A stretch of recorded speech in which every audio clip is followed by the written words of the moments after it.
Hello guys, welcome to career media once again. My name is Gulshan Jha. Friends, अभी फिलहाल की जो सिचुएशन है वो ये है कि एमसीसी की राउंड टू काउंसलिंग ओवर हो चुकी है और स्टेट्स की round two counselling almost starting पे है, राइट।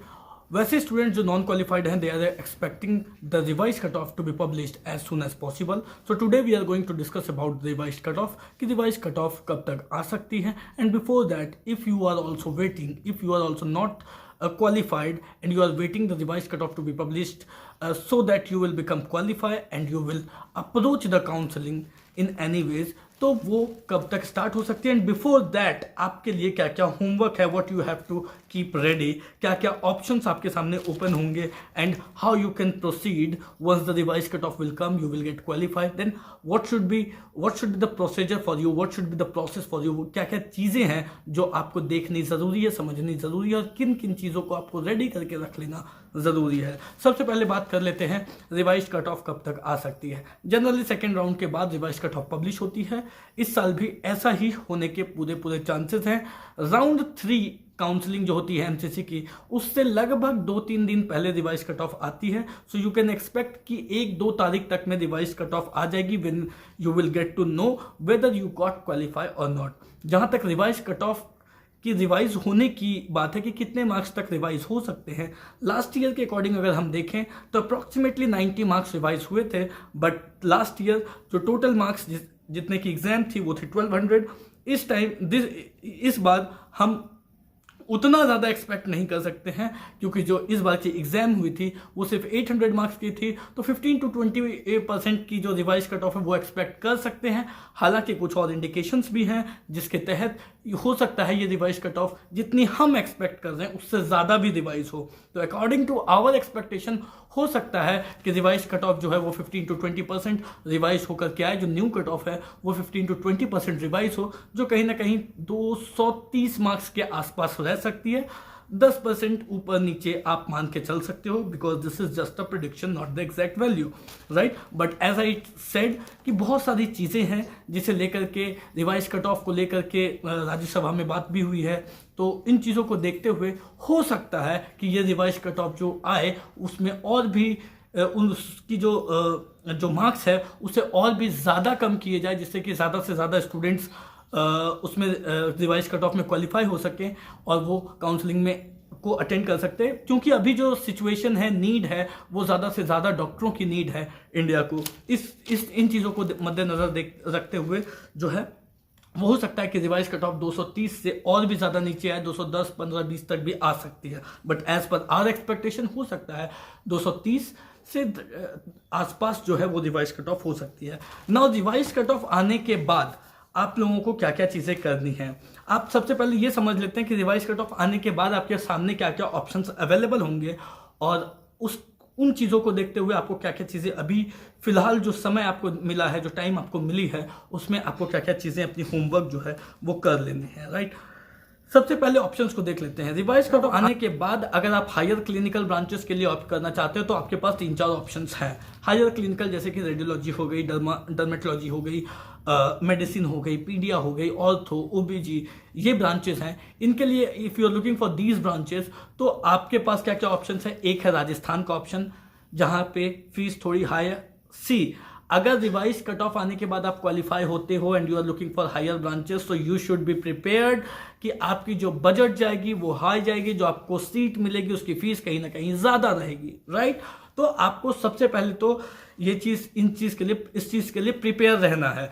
अगर आप इस चीज़ के लिए प्रिपेयर नहीं होते हो तो आपको फिर लोअर क्लिनिकल ब्रांच लेनी पड़ेगी, जो हो सकता है आपको थोड़े सस्ते में, जो थोड़ी कम फीस में मिल जाए। 18 लाख, 20 लाख, 22 लाख की फीस में आपको लोअर क्लिनिकल मिल जाए। लोअर क्लिनिकल से क्या मतलब है, एनेस्थीसिया, ऑप्टल, ईएनटी या सर्जरी भी आप मान के चल सकते हो 30-35 तक में आपको हो सकता है मिल जाए। बट कहाँ कहाँ मिल सकती है उसे पहले देख लेते हैं। हायर क्लिनिकल की जहाँ तक बात है, अगर आप क्वालिफाई होते हो and you are looking for higher clinical तो आपको राजस्थान के लिए प्रिपेयर रहना होगा, आपको कर्नाटका के लिए प्रिपेयर रहना होगा, क्योंकि कर्नाटका में 2 तरीके की सीटें हैं, एक अदर्स कोटा की सीट और एक एनआरआई कोटा की सीट। तो अदर्स कोटा की जो फीस है वो भी एनआरआई के इक्विवेलेंट ही है, स्टार्ट होती है 50-55 लाख से।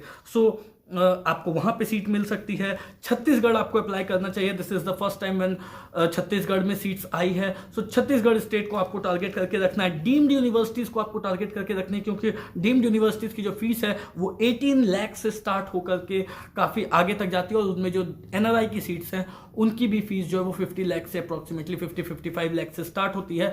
सो आपको डीम्ड यूनिवर्सिटीज़ के लिए अपनी रजिस्ट्रेशन करने के लिए रेडी रहना है, जो एमसीसी पे होती है। इसके बाद अगर देखें तो आंध्रा में जो एनआरआई कोटा की सीट्स है वो 35 लाख की है। सो आपको आंध्र प्रदेश में 35 लाख में अपर क्लिनिकल ब्रांचेस मिल सकती है, तो आपको आंध्र स्टेट की एनआरआई कोटा सीट्स को टारगेट करना है। तेलंगाना की भी जो फीस है वो अप्रॉक्सीमेटली 50 लाख है। तो ये जो स्टेट्स हैं और ये जो डीम्ड यूनिवर्सिटी, इनको आपको खास करके टारगेट करके रखना है पहली बात, अगर आप अपर क्लिनिकल ब्रांचेस के लिए जा रहे हो, क्योंकि आपकी जो फीस होगी वो कहीं ना कहीं 50 लाख से कम मुझे लगता है कि नहीं आने वाली है, राइट। वहीं लोअर क्लिनिकल की बात करें तो राजस्थान में आपको सस्ते में मिल जाएगी। एनेस्थीसिया, ऑप्थल जैसे ब्रांचेस हो सकता है, एनेस्थीसिया ईएनटी जैसे ब्रांचेस आपको यूपी में भी मिल जाए, पॉसिबिलिटीज हैं राजस्थान में भी मिल जाए, डीम्ड में भी मिल जाए। सर्जरी भी अगर आप देख रहे हो तो 30 लाख तक में हो सकता है, 30-35 लाख तक में आपको सर्जरी डीम्ड में या राजस्थान में आपको मिल सकती है। तो ये लोअर क्लिनिकल की बात हुई। अब बात हुई कि एनआरआई कोटा की अगर बात करें तो एनआरआई कोटा की जो इस बार राउंड 3 काउंसलिंग में एनआरआई कोटा की जो पार्टिसिपेशन होने वाली वो थोड़ी अलग होने वाली है। लास्ट ईयर तक क्या हुआ करती थी कि एनआरआई कोटा की एज इट इज काउंसलिंग होती थी, जिसपे स्पॉन्सर्ड कैंडिडेट्स भी अप्लाई कर सकते थे डीम्ड यूनिवर्सिटीज की, और फिर वो जो सीटें बचती थी वो स्ट्रे वैकेंसी राउंड में जाकर के वो चेंज हो जाती थी और उन पे फिर कॉलेज लेवल काउंसलिंग कंडक्ट होती थी।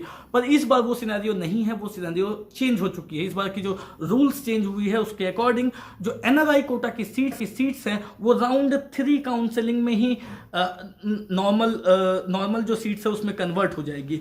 फर्स्ट प्रेफरेंस राउंड 3 काउंसलिंग में एनआरआई स्टूडेंट्स को दी जाएगी, एनआरआई स्टूडेंट्स या एनआरआई स्पॉन्सर्ड स्टूडेंट्स हैं उनको दी जाएगी, और अगर उसके बाद सीट्स बच जाती है तो राउंड 3 में ही बची हुई सीटों को मेरिट बेसिस पे जो है अलॉट कर दी जाएंगी। किस तरीके से होगी इससे आप थोड़ा सा समझ लें। अगर आपके पास एनआरआई डॉक्यूमेंट्स है, कुछ स्टूडेंट्स होंगे जिनके पास एनआरआई स्पॉन्सर्ड डॉक्यूमेंट्स होंगे, कुछ स्टूडेंट्स होंगे जिनके पास एनआरआई स्पॉन्सर्ड डॉक्यूमेंट्स नहीं होंगे, वो जनरल सीट्स के लिए, मैनेजमेंट सीट्स के लिए अप्लाई करेंगे। तो जब राउंड 3 काउंसलिंग होगी तो जो एनआरआई की सीट होगी उसमें फर्स्ट प्रायोरिटी एनआरआई कैटेगरी के स्टूडेंट को दी जाएगी। एनआरआई स्पॉन्सर्ड कैंडिडेट्स भी हो सकते हैं और प्योर एनआरआई स्टूडेंट्स भी हो सकते हैं। तो एनआरआई स्पॉन्सर्ड को सबसे पहले उनकी जो है वो लिस्ट चेक की जाएगी, उनको अलॉटमेंट की जाएगी। जब उन सभी एनआरआई स्टूडेंट्स को चेक कर लिया जाएगा, उनकी अकॉर्डिंग उनको अलॉटमेंट कर दी जाएगी, उसके बाद अगर एनआरआई की सीट बच जाती है तो फिर मेरिट बेसिस पे रैंक 1, रैंक 2, रैंक 3, रैंक 4 पे के बेसिस पे, मेरिट बेसिस पे जो सीट्स हैं वो सीट्स एनआरआई की सीट्स अलॉट कर दी जाएंगी, जो जनरल में कन्वर्ट होने के बाद होंगी। अब जनरल में कन्वर्ट होने का मतलब है या मैनेजमेंट कोटा में कन्वर्ट होने का मतलब है कि मैनेजमेंट कोटा की फीस लगेगी। फॉर एग्जांपल अगर कलिंगा की एनआरआई की सीट बचती है, मान लेते हैं रेडियो की सीट बचती है, तो कलिंगा में एनआरआई की जो मैनेजमेंट की जो रेडियो की फीस है वो है 20 लाख, राइट। तो अगर एनआरआई की सीट बचती है कलिंगा में और उसे नॉर्मल मैनेजमेंट कोटा में कन्वर्ट कर दिया जाता है, क्योंकि एनआरआई स्टूडेंट्स उतने ज़्यादा उस सीट को नहीं ले पाए या फिर वो सीट बच गई, तो उसे पहले मैनेजमेंट में कन्वर्ट किया जाएगा। और जब मैनेजमेंट में कन्वर्ट किया जाएगा तो कलिंगा की फीस कितनी है? कलिंगा की फीस है रेडियोलॉजी की 20 लाख। तो वो जो एनआरआई की सीट होगी उसकी फीस हो जाएगी 20 लाख, और वो 20 लाख वाली सीट जो है वो मेरिट बेसिस पे नॉर्मल स्टूडेंट्स को अलॉट कर दी जाएगी। सिमिलरली अगर हम देखें एमजीएम औरंगाबाद में जो रेडियो की सीट है वो है 25 लाख की मैनेजमेंट की, और जो एनआरआई की सीट है वो कहीं ना कहीं है 60-70 लाख की, 50-55 लाख की एनआरआई की सीट है। तो अगर एमजीएम औरंगाबाद में रेडियो की सीट बच जाती है एनआरआई कैंडिडेट्स को देने के बाद, एनआरआई स्पॉन्सर्ड कैंडिडेट्स हो सकते हैं, एनआरआई प्योर एनआरआई कैंडिडेट्स हो सकते हैं, तो एनआरआई कैंडिडेट्स को देने के बाद अगर एमजीएम औरंगाबाद में एनआरआई की सीट फिर भी खाली बच जाती है, जैसे रेडियोलॉजी की सीट बच जाती है, तो उसे मैनेजमेंट में थर्ड राउंड में ही कन्वर्ट कर दी जाएगी। थर्ड राउंड में मैनेजमेंट में कन्वर्ट करने का मतलब है कि जो 25 लाख की फीस जो एनआरआई की सीट की जो फीस थी वो कन्वर्ट होकर के अब जो है उस एनआरआई सीट की फीस वो 25 लाख हो चुकी है, और उसे फिर मेरिट बेसिस पे स्टूडेंट को अलॉट कर दी जाएगी। तो मेरिट बेसिस पे स्टूडेंट्स जो हैं वो लेने के लिए बैठे हुए रहेंगे, क्योंकि मेरिट बेसिस पे आपको सीट मिलनी मुश्किल है, क्योंकि आपसे पहले जो क्वालिफाइड स्टूडेंट्स हैं वो बेसब्री से इस बात का इंतजार कर रहे होंगे कि उन्हें मेरिट बेसिस पे एमजीएम औरंगाबाद में या कलिंगा में या जो अच्छे अच्छे सस्ते ये हैं डीम्ड हैं उनमें सीट मिल जाए। तो आपको वो सीट मिलनी मुश्किल होगी। इसलिए आप क्या कर सकते हो कि आप स्पॉन्सर्ड डॉक्यूमेंट्स बनवा करके जो है वो डीजीएचएस को मेल करनी होती है, डॉक्यूमेंट वेरिफिकेशन होती है और फिर आप इसको कन्वर्ट करते हो। ये प्रोसेस से आपको गुजरना होता है। अब ये प्रोसेस क्या है कि डीजीएचएस की तरफ से एक नोटिफिकेशन आएगी राउंड 3 काउंसलिंग से पहले कि जो स्टूडेंट्स अपनी नेशनलिटी को इंडियन से एनआरआई में कन्वर्ट करना चाहते हैं वो अपने सेट ऑफ डॉक्यूमेंट्स जो है वो डीजीएचएस को मेल कर दे। ये नोटिफिकेशन आएगी MOHFW डीजीएचएस की तरफ से। जब ये नोटिफिकेशन आएगी तो गिवन डेट के अंदर आपको स्पॉन्सर्ड डॉक्यूमेंट्स जैसे कि रिलेशनशिप सर्टिफिकेट होगी, एम्बेसी सर्टिफिकेट होगी, आपको जो स्पॉन्सर कर रहे हैं वो स्पॉन्सर से आपकी क्या रिलेशन है वो सर्टिफिकेट होगी। जो भी सेट ऑफ डॉक्यूमेंट्स है, कौन कौन से सेट ऑफ डॉक्यूमेंट्स लगेंगे अगर आप अपने आप को आप अपनी नेशनलिटी इंडियन से कन्वर्ट करना चाहते हो एनआरआई में, तो कौन कौन से डॉक्यूमेंट्स लगेंगे, वो डॉक्यूमेंट्स की जो लिस्ट है वो लिस्ट आप डिस्क्रिप्शन बॉक्स में चेक करना। टेलीग्राम ग्रुप की लिंक दी गई होगी, उस लिंक में जाकर के सेट ऑफ डॉक्यूमेंट्स चेक कर सकते हो। वो सारे डॉक्यूमेंट्स आपको रेडी करने होंगे। तो वो आपको जो नोटिफिकेशन आएगी वो सारे डॉक्यूमेंट्स रेडी करके आपको डीजीएचएस को मेल करनी होगी। फिर डीजीएचएस उसे वेरीफाई करेगी।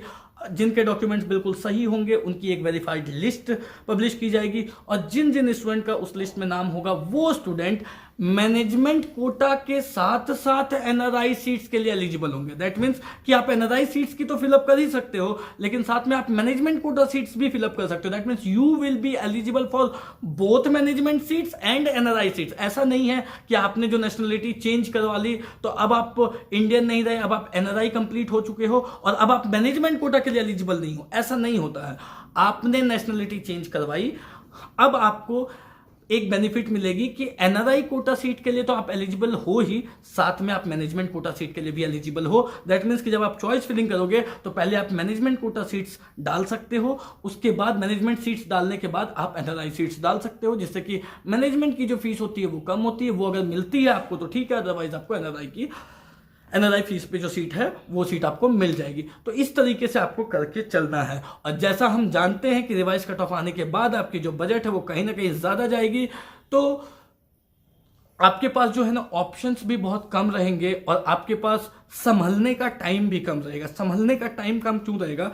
क्योंकि अब ये मॉपअप राउंड होगी, इसके बाद डायरेक्ट स्ट्रे वैकेंसी राउंड है और उसके बाद जो है काउंसलिंग खत्म हो जाएगी। तो आपके पास संभलने का ऑप्शन नहीं है। आपके पास